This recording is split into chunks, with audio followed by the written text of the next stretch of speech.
मित्रों, महाभारत में जब द्रौपदी का स्वयंवर हो रहा था, उस समय उस स्वयंवर समारोह में ब्राह्मण के भेष में पांडु के पांचों पुत्र भी आए हुए थे। जब इस स्वयंवर समारोह में वहां उपस्थित सभी राजा लोग महाराज द्रुपद की शर्त को पूरा नहीं कर सके, तो उस समय ब्राह्मण के वेश में पधारे पांडु के पुत्र अर्जुन खड़े हुए। परम सुंदर एवं वीर अर्जुन को धनुष चढ़ाने के लिए तैयार देखकर ब्राह्मण लोग चकित रह गए। कोई सोचने लगा कि कहीं यह हमारी हंसी न करा दे, कोई कहने लगा कि यह उत्साही वीर है, इसका मनोरथ अवश्य पूर्ण होगा। देखो, यह सिंह के समान चलता है, गजराज के समान बलवान है, यह सब कुछ कर सकता है। यदि इसमें शक्ति न होती तो यह ऐसी हिम्मत ही क्यों करता। तपस्वी और दृढ़ निश्चय ब्राह्मण के लिए असाध्य ही क्या है। ब्राह्मण अपनी शक्ति से छोटे बड़े सभी तरह के काम कर सकता है। जैसे परशुराम जी ने युद्ध में क्षत्रियों को जीत लिया, महर्षि अगस्त्य ने समुद्र को पी लिया, वैसे ही यह ब्राह्मण कुमार भी इस लक्ष्य को भेद देगा। इसे आप लोग आशीर्वाद दें कि यह लक्ष्य भेद कर ले।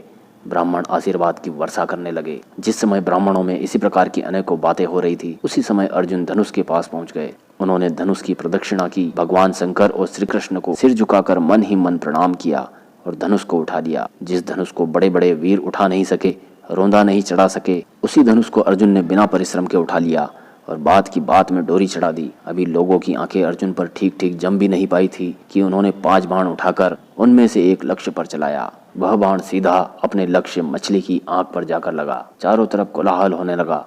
अर्जुन के ऊपर दिव्य पुष्पों की वर्षा होने लगी। यह सब देखकर द्रुपद की प्रसन्नता की सीमा न रही। उन्होंने मन ही मन निश्चय कर लिया कि अवसर पड़ने पर मैं अपनी संपूर्ण सेना के साथ इस वीर की सहायता करूंगा। जब युधिष्ठिर ने देखा कि अर्जुन ने अपना काम कर लिया है, तब वे झट से नकुल और सहदेव को लेकर वहां से अपने निवास स्थान पर चले आए। द्रौपदी हाथ में वरमाला लेकर प्रसन्नता के साथ अर्जुन के पास गई और वह वरमाला अर्जुन के गले में डाल दी।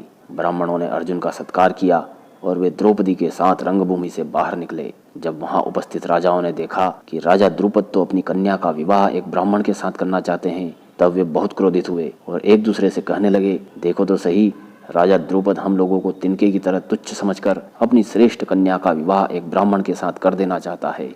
हम लोगों को बुलाकर ऐसा तिरस्कार तो इसे नहीं करना चाहिए था। यह हमें कुछ नहीं समझता, इसलिए इसकी परवाह न करके इसको मार डालना ही उचित है। क्या हम लोगों में से एक भी ऐसा नहीं है जिसे यह अपनी पुत्री के योग्य समझे? स्वयंवर क्षत्रियों के लिए है, उसमें ब्राह्मणों को आने का कोई अधिकार नहीं। यदि यह कन्या हम लोगों का वरण नहीं करती तो इसे आग में जला देना चाहिए। इस ब्राह्मण कुमार ने तो चपलतावश हम लोगों का अप्रिय किया है, परंतु उसे तो ब्राह्मण के नाते छोड़ देना उचित है। राजाओं ने ऐसा निश्चय करके अपने अपने शस्त्र उठा लिए और द्रुपद को मार डालने के लिए दौड़े।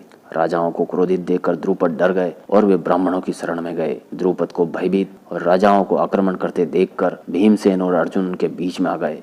राजाओं ने उन्हीं पर धावा बोल दिया। ब्राह्मणों ने एक स्वर से मृग चर्म और कमंडल हिलाते हुए कहा, हे ब्राह्मण कुमार, डरना नहीं, हम तुम्हारे शत्रुओं के साथ लड़ेंगे। अर्जुन ने मुस्कुराकर कहा, हे ब्राह्मणों, आप लोग एक और खड़े होकर तमाशा देखते रहिए, इन लोगों के लिए तो मैं ही बहुत हूँ।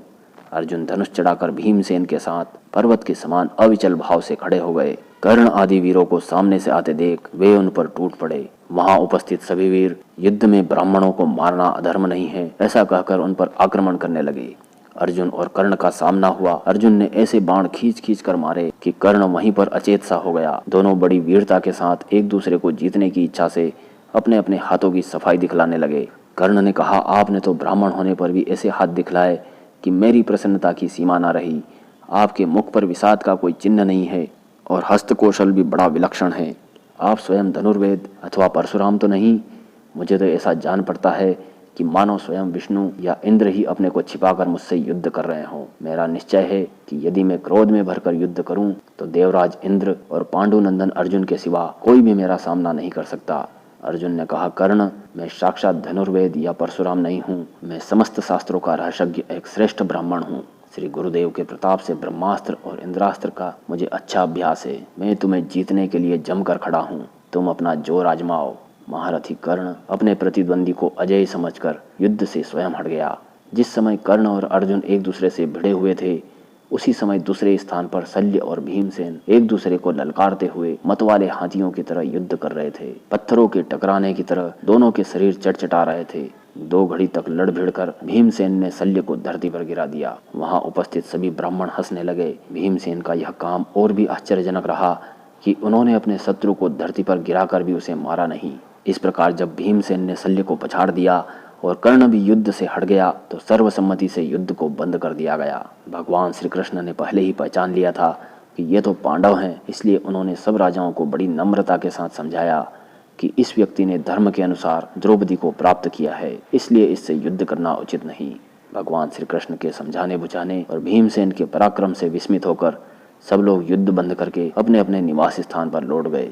धीरे धीरे भीड़ छटती गई। उसके बाद भीमसेन और अर्जुन द्रौपदी को साथ लेकर कुमार के घर पर आ गए। मित्रों, इससे आगे की कहानी हमारे अगले वीडियो में आपको देखने को मिलेगी। मित्रों, यह जानकारी अगर आपको पसंद आई हो तो इस वीडियो को लाइक शेयर करें और चैनल को सब्सक्राइब करें। धन्यवाद। जय श्री कृष्ण।